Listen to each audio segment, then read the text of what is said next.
Que bênção! É com muita alegria e satisfação que eu quero cumprimentar os irmãos e irmãs com a paz do Senhor Jesus.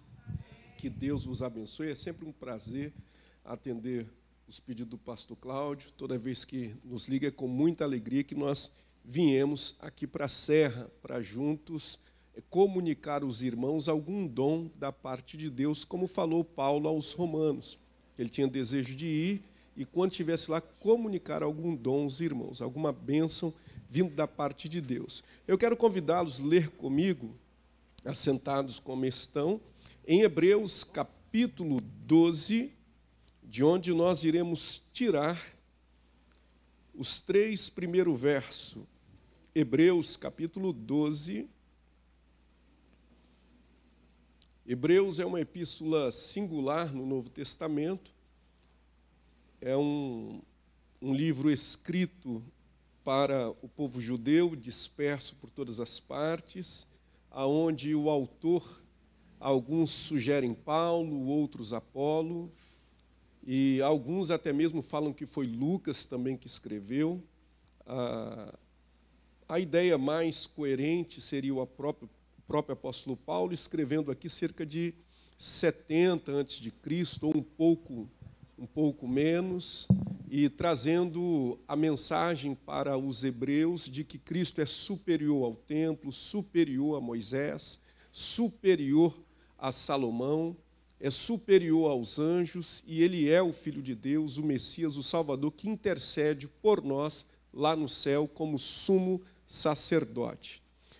Esse texto de Hebreus capítulo 12, eu vou ler e os irmãos me acompanhem silenciosamente. Diz assim: portanto, também nós, visto que temos a rodear-nos tão grande nuvem de testemunha, desembaraçando-nos de todo peso e pecado que tenazmente nos assedia, corramos com perseverança a carreira que nos está proposta, olhando firmemente para o autor e consumador da fé, Jesus, o qual, em troca da alegria que lhe estava proposta, suportou a cruz, não fazendo caso da ignomínia, e está assentado à destra do trono de Deus. Considerai, pois, atentamente aquele que suportou tamanha oposição dos pecadores contra si mesmo, para que não vos fatigueis, desmaiando em vossa alma. Amém? Que Deus em Cristo nos abençoe no entendimento da sua palavra. Irmãos, quando o escritor aos Hebreus ele chega nesses capítulos finais da sua epístola, ele está agora incentivando a fé dos hebreus que estavam dispersos por todas as partes. A perseguição do Império Romano ficou muito forte. Se ele escreveu aqui em quase 70 depois de Cristo, né? O apóstolo Paulo já havia morrido, Pedro já havia morrido, foram mortos, Pedro crucificado de cabeça para baixo, Paulo decapitado, os apóstolos ali, todos eles estavam espalhados pelo mundo, pregando o evangelho em diversos países. A igreja de Cristo já estava tomando conta de todo o Império Romano, até mesmo dentro dos palácios de César havia cristãos, mas a perseguição estava sendo feroz.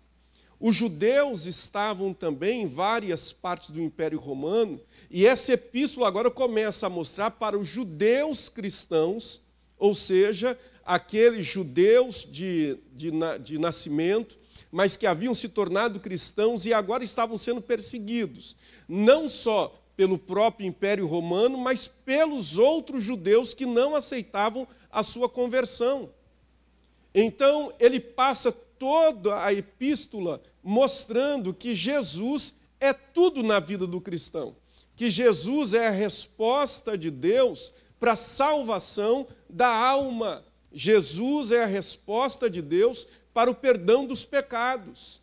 Ele efetuou o sacrifício perfeito e, através da sua morte e ressurreição, nós temos livre acesso a Deus em adoração, o perdão dos nossos pecados e a certeza da vida eterna.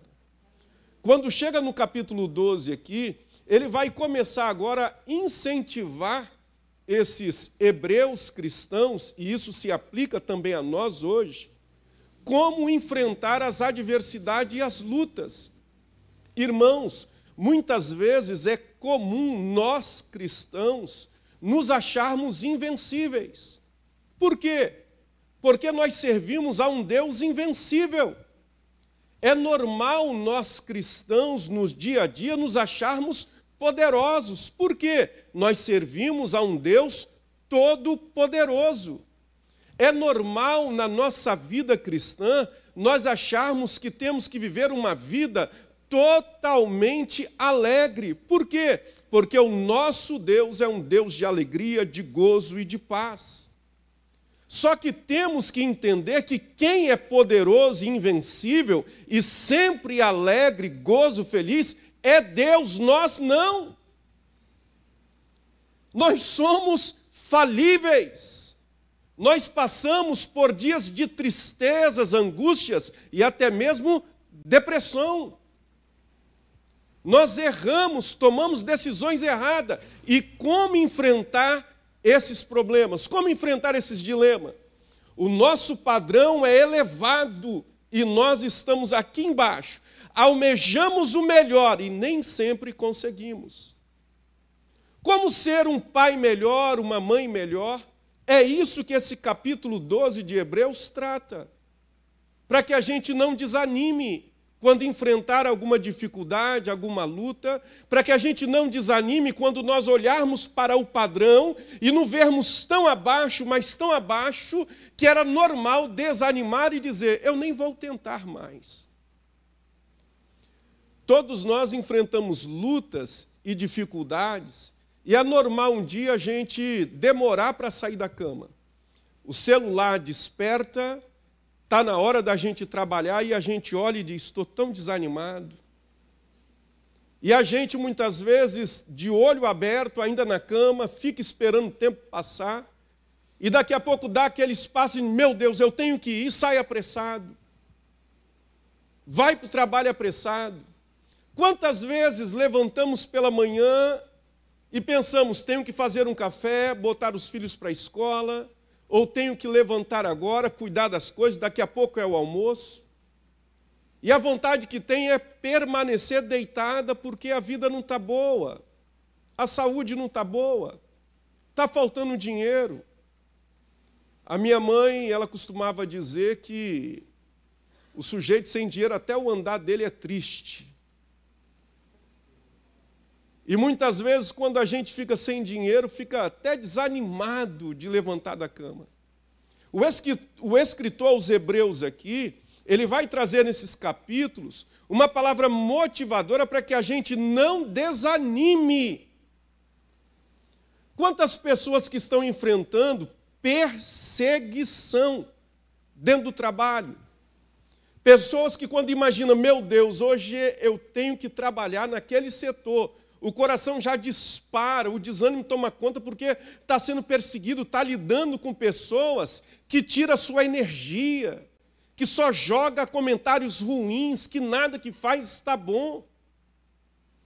Quem sabe, eu estou pregando para pessoas aqui que estão em casa, estão aqui hoje, que estão enfrentando oposição até mesmo dentro da família. Nada está bom, tudo que faz está errado. Não pode mexer em nada. Se todo mundo quebra um copo, está bem, mas se você quebrar esse copo, é um fuzuê, é um destruidor, uma destruidora. O que fazer quando se enfrenta a oposição, quando sua vida não está boa, mas você olha para Deus, Ele é todo-poderoso, Ele é glorioso, Ele é feliz, é a fonte da felicidade, e você está abaixo do que você espera. Analisemos os conselhos que ele nos dá aqui. Ele vai começar a dizer assim, portanto, também nós, visto que temos a rodear-nos tão grande nuvem de testemunha, aí ele está falando, porque no capítulo 11 ele falou dos heróis da fé. No capítulo 1 e 2 ele falou dos anjos. Quando olhamos a Escritura Sagrada, diz que quando Deus estava dando forma à terra, criando o universo, os filhos da alva, ou seja, uma linguagem metafórica para os anjos, diz que os anjos se alegravam com a criação de Deus.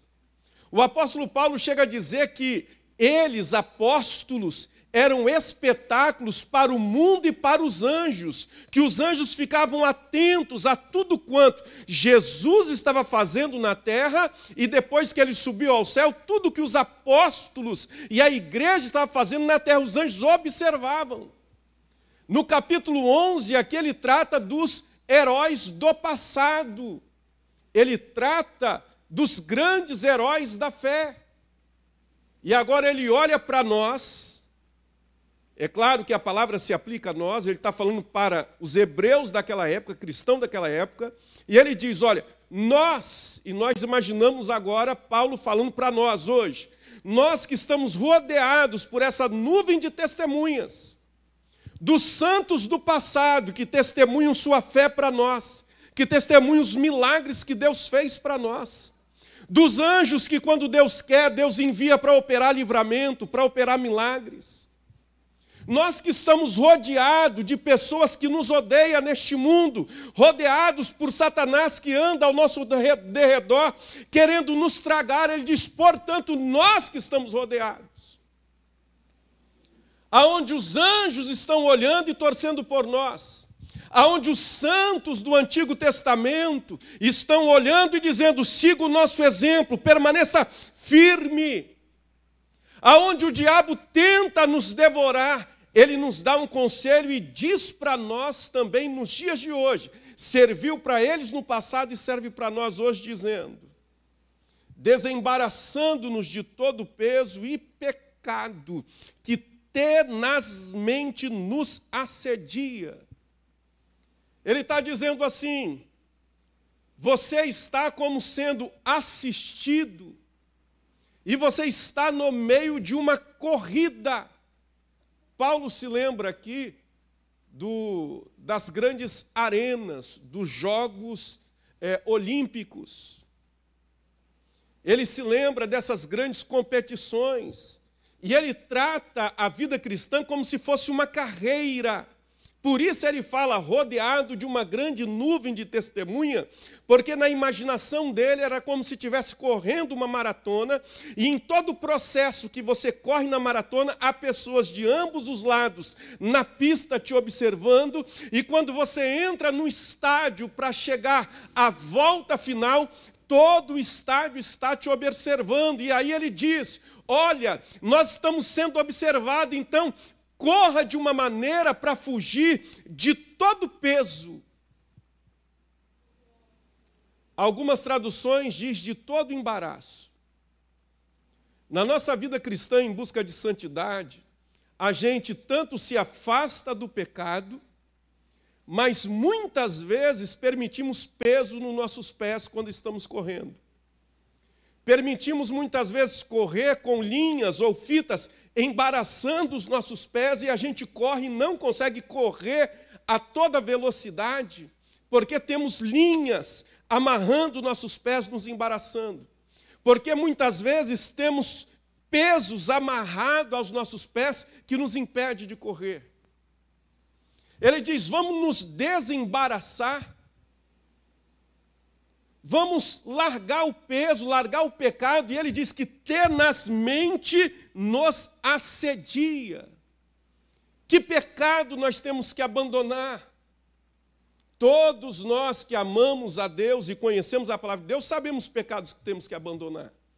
A mentira, a cobiça, o adultério, a prostituição, o homossexualismo em todas as suas áreas. Abandonar a mentira, a falsidade, são os pecados que temos que abandonar. A avareza, temos que abandonar o ódio, a ira, a fofoca. Agora, embaraço. O que é o embaraço? O que é o peso que me atrapalha eu correr a minha caminhada? Peso aqui que nos assedia e nos atrapalha de correr é aquilo que não é pecado, mas nos afasta dos cultos da igreja, nos afasta da comunhão com o povo de Deus. Por exemplo, um embaraço ou um peso nos seus pés. Pode lavar o carro durante a semana, tem um sábado para lavar o carro, mas inventa de lavar o carro sempre no domingo, na hora da escola dominical. Não vem para a escola dominical. Pode ir almoçar na casa da mãe ou do pai, mas sempre vai pela manhã para passar a manhã lá e não vem para a escola dominical. Não estou dizendo que não é para fazer, não é pecado você ir na casa do pai ou da mãe. Não é errado você, a um domingo, simplesmente não vir a uma escola dominical, não é pecado faltar um culto. Mas quando isso se torna um hábito e você para de vir e não vem, quando vem, é até surpresa que veio, isso é um embaraço na sua vida. Você permite que coisas seculares, prazeres seculares, se tornam maior do que você está na igreja aprendendo a palavra de Deus. Embaraços. Pode fazer a reunião no trabalho, depois do horário, às vezes, qualquer dia da semana. Mas todas as vezes que vai fazer reunião, sempre faz no dia do culto à noite. O dia do nosso culto é terça-feira, vai precisar fazer uma reunião na empresa, que dia que marca?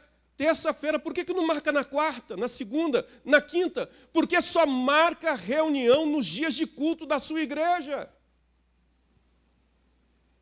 Por que você faz questão de ficar indo a essas reuniões e não abre a boca e fala: ei, eu sou um servo de Deus, eu quero estar na minha igreja, muda esse dia de reunião, e você aceita, e fica indo para as reuniões e esquece de estar na casa de Deus junto com seus irmãos. Não é pecado você faltar a esse culto. Mas quando isso começa a ser corriqueiro e comum na sua vida, é um peso que você carrega. Você está correndo junto com todo mundo, caminhando junto com todo mundo, mas tem um monte de gente lá com espiritualidade muito maior do que a sua, com vitórias muito maior do que a sua, com todo o gás muito mais do que você espiritual, e você corre com muita dificuldade. Por quê? Por causa dos pesos que estão amarrados a você. Os pecados é fácil a gente identificar, mas os embaraços? Eu consigo identificar embaraços na minha vida, consigo identificar embaraços na minha congregação, mas você consegue identificar os embaraços ou pesos que estão atrapalhando a sua espiritualidade, atrapalhando a sua vida com Deus? Corra a carreira que está proposta. Pastor, eu fico muito cansado, eu não consigo ler a Bíblia. Mas fica olhando o Facebook, o Instagram, por mais de 2 horas e diz que não consegue ler a Bíblia, é mentira! É embaraço na sua vida, atrapalhando sua vida espiritual. Quanto tempo demora para você ler um capítulo da Bíblia? 5 minutos? O que é 5 minutos diante de 2, 3 horas que você fica olhando mídias sociais e vídeos? O autor, ele nos aconselha: vamos agora nos desembaraçar de todo o peso, de todo o pecado que tenazmente nos assedia, e corramos com perseverança a carreira que nos está proposta. Quando ele diz para a gente correr a carreira que está proposta, ele diz: você sabe aonde é a linha da chegada? Você sabe o que você tem que fazer? Então vá direto, perseverante, não pare, não desanime. Não deixe nada te atrapalhar. Quanto tempo que você não vem para o culto presencial? Virou um embaraço na sua vida essa questão de pandemia. Vai para shopping, vai para a praia,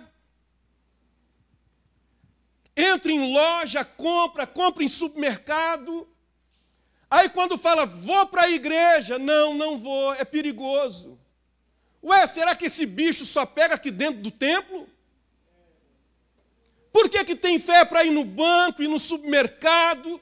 Por que tem fé para poder fazer as coisas lá fora, conversar com pessoas, mas quando é na igreja diz, eu prefiro assistir pela internet, é mais seguro. Cuidado com os embaraços. Não são pecado, não vai te levar para o inferno. Pecado leva, embaraço não. Mas você nunca vai desenvolver todo o seu potencial ficando em casa, se você pode estar aqui.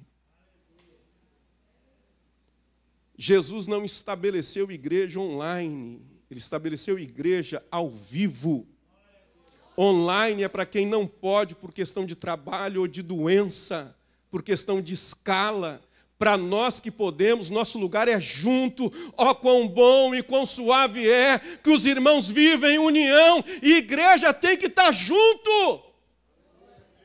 Não dá para poder abraçar, mas dá, ó, Deus te abençoe, Deus te abençoe, Deus te abençoe, Deus te abençoe. Corramos a carreira que nos está proposta. Você sabe o que Deus estabeleceu para você, irmão? Não deixe essas pessoas colocar neurose na sua cabeça. Sirva ao Senhor. O interessante ainda é que ele continua, e observe o que ele faz. Você sabe o que você tem que fazer, você sabe onde você tem que chegar, você tem que correr, e a corrida é uma maratona, não é 100 metros. Corrida de 100 metros, corredores aí fazem em menos de 10 segundos. Maratona, meu irmão, é demorado. Maratona leva à exaustão. Maratona é resistência.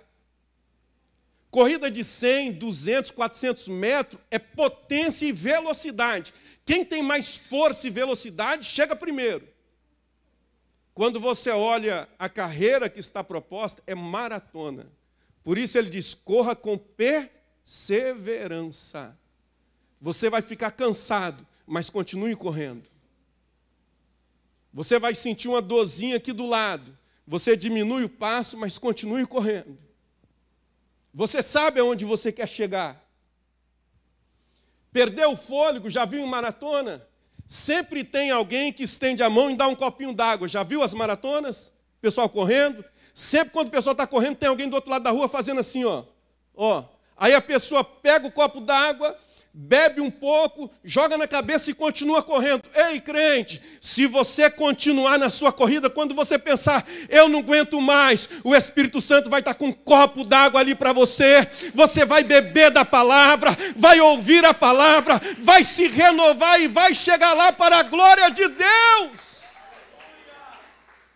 Corra a carreira que está proposta com perseverança. E aí ele traça para nós um alvo. Ele diz assim, olhando firmemente para o autor e consumador da fé. Ele está dizendo assim, se você olhar para o seu cansaço, você para. Se você olhar para a multidão que muitas vezes diz, você está em último lugar, fosse você até parava.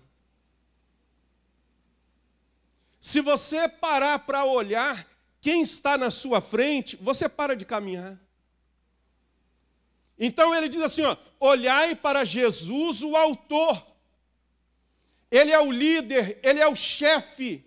Foi ele que instaurou isso, foi ele que começou isso. Ele é o autor e ele é o consumador, ele é quem aperfeiçoa. Ele é o modelo que você tem que seguir. Faça como ele, corra no ritmo que ele deu para você. Caminhe na velocidade que ele colocou para você e vai dar tudo certo. Ele está dizendo assim, siga o plano. Siga as instruções. Olhando para Jesus, e ele está dizendo assim, é firmemente. Lembra de Pedro? Pedro audacioso. Pedro olha e diz, Senhor, se é tu mesmo, Jesus andando sobre as águas de noite, de madrugada. Ele disse, se é o Senhor mesmo, mande que eu vá até o Senhor. Pedro olha e Jesus fala assim, vem. Pedro levanta no barco, levanta a perna, aqui está o mar, aqui está o barco. Ele vai e coloca o pé, o normal que ele conhece é botar o pé e afundar. Ele põe o pé e o negócio firma. Ele olha, Jesus está lá, ele vai. Andando, daqui a pouco diz assim, Pedro reparou a força do vento. Ele tirou os olhos de Jesus. Ele parou de pensar na autoridade de Jesus. Ele ficou com medo do vento. Ele começou a olhar e disse assim, gente, é impossível, eu não posso andar sobre a água, eu estou andando e não pode. Ele falou, olha esse vento. Na hora que ele parou de olhar para Jesus na questão da fé, Pedro afundou. A linguagem aqui é a mesma, olhando para Jesus, o autor e consumador da sua fé, enquanto você está caminhando, o seu alvo é Cristo, o seu modelo é Cristo, você olha para Ele e diz, Ele suportou, eu também suporto porque Ele me sustenta, Ele venceu também, eu vou vencer porque Ele me sustenta, Ele se alegrou, eu também vou me alegrar porque Ele me sustenta. O escritor vai fechar o pensamento e olha que lindo o que ele diz. O qual em troca da alegria que lhe estava proposta. Então Jesus, ele veio a este mundo morrer por nós, ressuscitar por nós, morreu uma morte de cruz, surrado, humilhado. E quando Jesus olhava para tudo isso que ia acontecer, ele não olhava simplesmente para o sofrimento, ele olhava para lá, para o domingo da ressurreição. Ele olhava para o dia do arrebatamento da igreja. Ele olhava para novos céus e nova terra. E ele olhava e dizia, vale a pena eu passar por isso aqui. Vale a pena. Porque olha o que eu tenho lá. Ele está dizendo aqui, o texto é claro. Ele diz, o qual em troca da alegria que lhe estava proposta. Jesus sabia o que viria depois da cruz. Ele olhou para a cruz e disse, é só um meio, é doloroso, é difícil, eu vou sofrer, eu vou chorar, vou ser abandonado, vou ser traído, vou sentir-me distante do Pai, mas vai valer a pena. Olha o que vai acontecer no final. Vai valer a pena. Jesus está nos mostrando, irmãos, o segredo para a gente continuar correndo. Olha o que Jesus fez, segundo o autor. Ele diz assim, suportou a cruz, não fazendo caso, ou seja, alguma tradução diz assim, desprezando a ignomínia, ou seja, vergonha, afronta. Todas as vezes que disseram para ele, eis aí um comilão e beberrão, esse aí tem demônio. Quando bateram na face dele, quando colocaram uma coroa de espinho na cabeça dele, bateram com a cana para afundar a coroa de espinho na cabeça dele. Quando taparam ele e deram no rosto dele, dizer, profetiza quem te bateu, ó Cristo. Quando ele crucificado zombava e dizendo, desça da cruz e nós queremos em ti. Sabe a palavra que diz? Jesus desprezou tudo isso. Ele simplesmente olhou, como diz aqui a nossa tradução, e ele diz assim, ele simplesmente olhou e não fez caso algum disso. Ei! Você está enfrentando dificuldades? Você está enfrentando problemas? Talvez você olhe e diga, pastor, mas eu estou enfrentando tanta humilhação. Bom, se você não tem uma meta para essa humilhação, é desanimador mesmo. Se você não sabe o que te espera depois dessa humilhação, aí eu te entendo, realmente é para desanimar e para desistir. Mas se há uma vitória, uma bênção após essa humilhação, aguente firme, faça igual Jesus, despreze esse sofrimento, despreze essa ignomínia, Despreze esse sentimento que vem no seu coração dizendo que você não é nada, não é ninguém. Jesus, pelo gozo que estava proposto, ele olhava para o sofrimento e dizia: sofrimento, você é pequeno demais comparado à glória que vai se revelar na minha vida quando tudo isso acabar. Eu vou suportar você, sofrimento. O texto diz claramente aqui que ele não fez caso da ignomínia e está sentado à destra do trono de Deus. Ei, se você está sendo humilhado para poder manter o seu emprego, manter um bom salário e uma promoção, despreza tudo isso que você está fazendo e alcance a promoção, alcance o bom salário, suporta o sofrimento como Jesus suportou a cruz e hoje está sentado à destra do Pai. Ei, pastor, mas é muito sofrimento dentro da minha casa. Eu sou uma esposa que está sofrendo muito, eu sou um marido que está sofrendo muito. Se for para sofrer, sem olhar o futuro, sem olhar o que Deus tem, eu reconheço, é desanimador mesmo. Mas se for para sofrer sabendo que Deus vai restaurar seu casamento, despreze o sofrimento. Olhe para o sofrimento e diga: você é temporário, mas a bênção, a alegria do meu casamento vai durar anos e anos para a glória de Deus. Faça como Jesus, despreze todo o sofrimento. Olhe com desprezo e diga: eu vou sofrer por um momento, mas vou gozar a vitória por toda a eternidade. Terminando no versículo 3. Ele diz assim: considerai, pois, atentamente aquele que suportou tamanha oposição dos pecadores contra si mesmo. Ele está dizendo assim, quando você pensar em desanimar, quando você pensar que você não aguenta mais, ele diz assim, atente em Jesus. Teve horas que Jesus olhou para os seus discípulos e disse: ficai comigo porque a minha alma está angustiada até a morte, não me deixe sozinho, fica comigo. Ele está dizendo assim, olhe para Jesus, Ele é o seu modelo. Hoje você tem o Espírito Santo de Deus 24 horas com você. A hora que você pensar em Deus, a presença do Espírito de Deus já está com você. Se não tiver ninguém do seu lado, se o pastor não estiver, se o teu pai não estiver, se tua mãe não estiver, se o marido não estiver, se a esposa não estiver, saiba, o Espírito Santo de Deus está ao seu lado e você vai vencer, vai suportar. Considerai aquele que suportou tamanha oposição dos pecadores. Olhe para Jesus, imite a Jesus.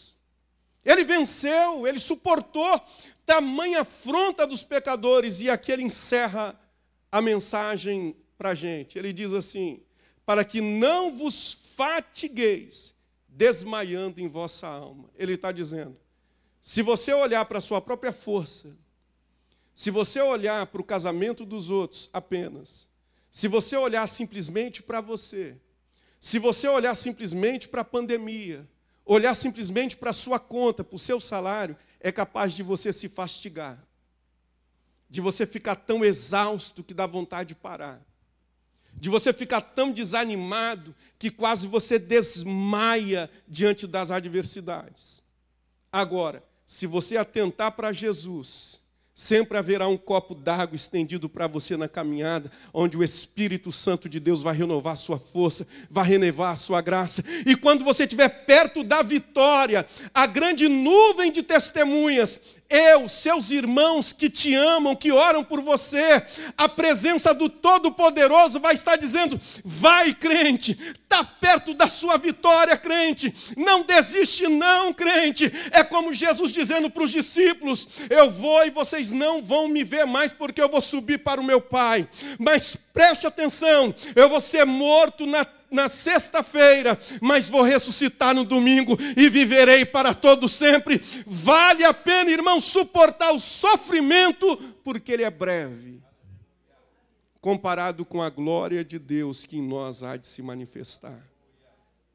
Olha para o que Deus tem para você após esse momento de crise, e você não vai desmaiar, Pelo contrário, você vai perseverar até o final. Vamos orar?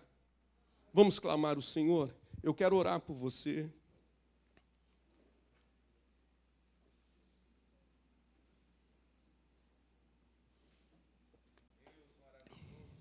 Orar pela sua vida.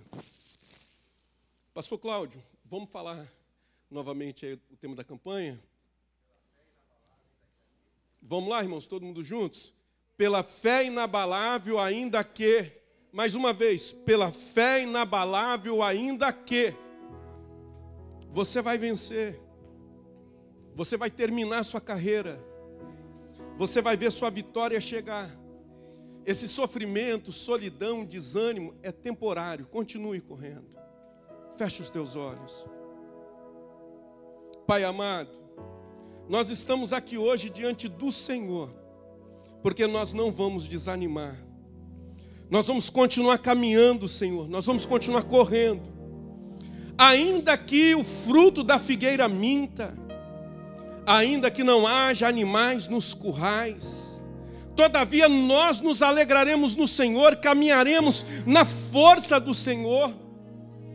Nós iremos ter a vitória, Senhor, ainda que muitas vezes nos sentimos cansados e desanimados. Mas nós olhamos para Jesus, aprendemos com Jesus. Jesus olhou para todo o sofrimento da cruz, da oposição dos pecadores, e Ele desprezou tudo isso dizendo: é pequeno demais comparado à glória que eu vou estar ao lado do meu Pai, ao povo que estará comigo. Senhor, abençoa o teu filho agora, abençoe tua filha agora, para que ele possa olhar, não para o problema de agora, não para a angústia de agora, mas olhar para a vitória que vai chegar, para a bênção que vai chegar, para o milagre que vai se manifestar quando ele cruzar a linha de chegada. Nós queremos correr, Senhor, e estamos agora tirando todo o embaraço, todo o peso das nossas pernas. Nós estamos agora nos livrando de todo o pecado e estamos correndo, Senhor, porque sabemos que o Senhor tem para nós coisas preciosas. Abençoa o teu povo agora, confirma sobre a vida dos teus filhos e tuas filhas, Pai, a tua bênção e o teu milagre, no nome de Jesus. Mão direita assim para o céu. Escute, como ministro de Deus eu te abençoo e declaro que na palma de tuas mãos estão todas as sortes de bênçãos que foram pregados esta noite. Tu és um corredor de Jesus, está correndo a carreira que te foi proposta. Você sabe qual é a linha de chegada, então não desanime, não pare, olhe para Jesus, porque socorro do Espírito Santo sempre vem para você. Termine a carreira, guarde a fé e desfrute das bênçãos de Deus neste mês na sua vida. Quem acredita nisso, fecha a mão assim, dá um brado de glória para esse Deus.